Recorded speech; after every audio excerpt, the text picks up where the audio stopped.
সেটা হচ্ছে মিডিয়া সম্পর্কে, প্রচার মাধ্যম সম্পর্কে। যেগুলি মিডিয়া কাফেরদের হাতে আছে সেগুলি সম্পর্কে তো কিছু বলার নাই, কারণ তাদের তো আল্লাহর পরকালের ভয় নেই।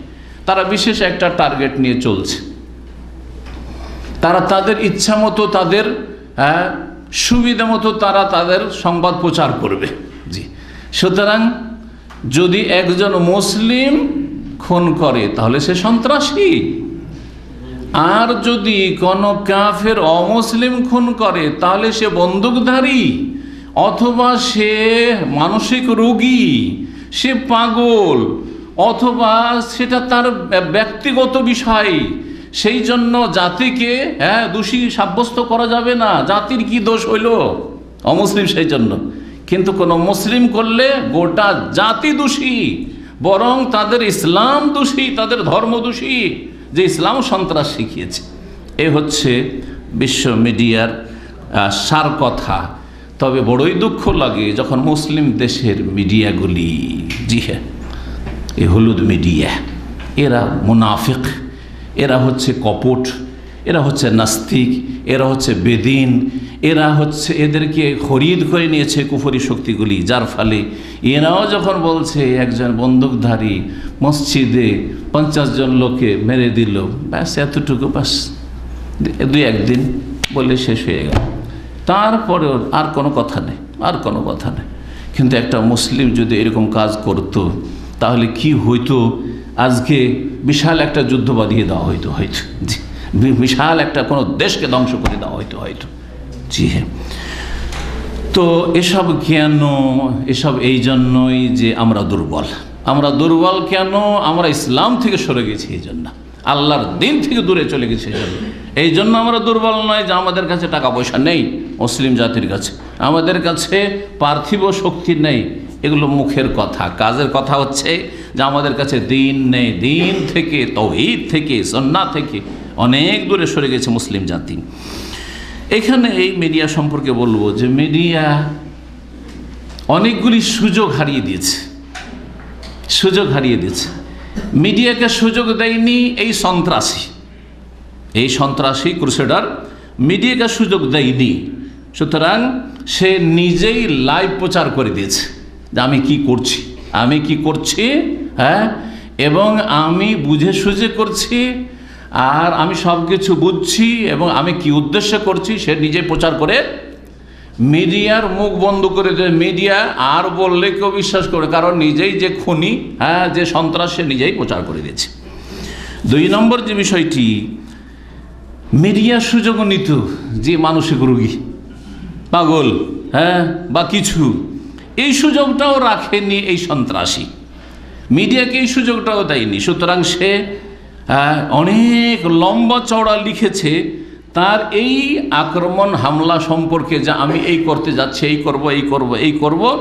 জি হ্যাঁ, নিজেই লিখে দিয়েছে। জি হ্যাঁ, আপনারা জানেন সে টুইট করেছে টুইটারে, তারপরে সে ইমেল করেছে, বহু জায়গায় ইমেল করেছে, আমি এই করতে যাচ্ছি, ইত্যাদি ইত্যাদি। এসব কথা অনেকেই শুনেছেন। সুতরাং সে আর কোনো সুযোগ মিডিয়াকে দেয়নি যে এই ক্ষেত্রে তাকে, সে বলছে যে আমি সব কিছু বুঝি আর বুঝে সুঝে লিখছি আর করছি, আর বলছে না, তুই পাগল। কেউ বিশ্বাস করবে? সুতরাং মিডিয়ার জন্য এইটাও হাতছাড়া হয়ে, এই চান্স তাদেরকে দেয়নি এই সন্ত্রাসী। তৃতীয় যে বিষয়টি, সেটা হচ্ছে যে মিডিয়া সুযোগ নিত বা সুযোগ নিয়েছে যে এটা কোনো ধর্মীয় চেতনা নিয়ে আক্রমণ করেনি। এটা হচ্ছে বর্ণবাদী বলছেন আজকাল, বর্ণবাদী, শ্বেতাঙ্গ। সেজন্য এরা যারা এখানে আপনার ফরেনার আছে, অথবা এখানে যারা নতুন নাগরিকত্ব নিয়ে আছে বিভিন্ন দেশের, তাদেরকে তাড়াতে চায়। কথা বলছে না? এইটাকে মিথ্যা সাব্যস্ত করে দিচ্ছে মিডিয়ার, যে এটা মিথ্যা, এই মিথ্যা সাব্যস্ত করেছে সে নিজেই। কিভাবে? তার যে গানগুলি রেখেছেন, সেই গানগুলিতে যে লেখাগুলি আছে, সেই লেখাগুলি স্পষ্ট প্রমাণ করে যে সে তার ধর্মীয় চেতনা নিয়ে, সে হচ্ছে একজন ক্রুসেডার, সে হচ্ছে একজন সুলির চরমপন্থী পূজারী। এবং এই ক্রুসেড যুদ্ধ যে হয়েছে এক সময়, ওসমানী খলিফাদের সাথে আর সেসব বিভিন্ন জায়গায় যেই লড়াইগুলি হয়েছে, কখনো মুসলিমরা পরাজিত হয়েছে, কখনো এই কুফরি শক্তি পরাজিত হয়েছে, সেসব ইতিহাস তাতে তুলে ধরা আছে, সেসব সালগুলো তারিখগুলো তাতে তুলে ধরা আছে। এটা স্পষ্ট প্রমাণ করে যে সেই ব্যক্তি একজন ক্রুসেডার, সে ধর্মীয় চেতনা নিয়ে মুসলিম এবং ইসলামের বিরুদ্ধে এই আক্রমণ করেছে। সম্মানিত ভাতৃমণ্ডলী, 6 নম্বরে যে বিষয়টি বলব সেটা হচ্ছে যে আমরা যতই আজকে দুর্বল হই না কেন, আর যতই আমাদেরকে দুর্বল মনে করা হোক না কেন, আমরা দুর্বল এবং আমাদেরকে দুর্বল মনে করা হচ্ছে, কিছুই মনে করা হচ্ছে না, এবং আমাদের কারণে আজকে ইসলাম দুর্বল, হ্যাঁ, ইসলাম যেন অসহায়, যতই হোক না কেন এটা চিরকাল থাকবে না, এটা চিরকাল থাকবে না। যেমন এখন রাত, চিরকাল রাত থাকবে না, এক সময় ভোর হবেই হবে। অন্ধকার, চিরকাল অন্ধকার থাকবে না, অবশ্যই সূর্যের আলোর মুখ আপনি দেখতে পাবেন এক সময়। ঠিক তেমনি ইন্না মা'আল উসরি ইউসরা, যেখানে মুশকিল সেখানে সহজ রয়েছে, যেখানেই কঠিন সেখানেই সহজ অবশ্যই হবে। এবং মনে রাখতে হবে দীনুল্লাহ গালিব, আল্লাহর দিন বিজয়ী হবে, এটা আমাদের ইয়াকিন। জি হ্যাঁ, ইয়াকিনের সাথে ইনশাআল্লাহ বলবো, সন্দিহান হয়ে ইনশাআল্লাহ নাই, হতে পারে ইনশাআল্লাহ, না না ওই নয়, ইয়াকিনের সাথে দৃঢ় প্রত্যয়ের সাথে আমরা বলবো যে আল্লাহর দিন বিজয়ী হবে, আল্লাহর দিন মনসুর, সাহায্য প্রাপ্ত, আল্লাহ সাহায্য করবেন।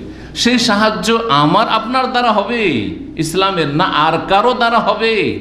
আমাকে আপনাকে আল্লাহ ছুঁড়ে ফেলে অন্যের দ্বারা আল্লাহ দিনকে শক্তিশালী করবেন, সেটা আল্লাহর কাজ, কারণ দিন হচ্ছে আল্লাহ, দিন হচ্ছে আল্লাহর। আল্লাহর ঘর কাবাকে রক্ষা করা যখন মক্কার লোক দ্বারা হইল না, আল্লাহ তখন পাখি দিয়ে আল্লাহ রক্ষা করলেন, পাখি দিয়ে রক্ষা করলেন।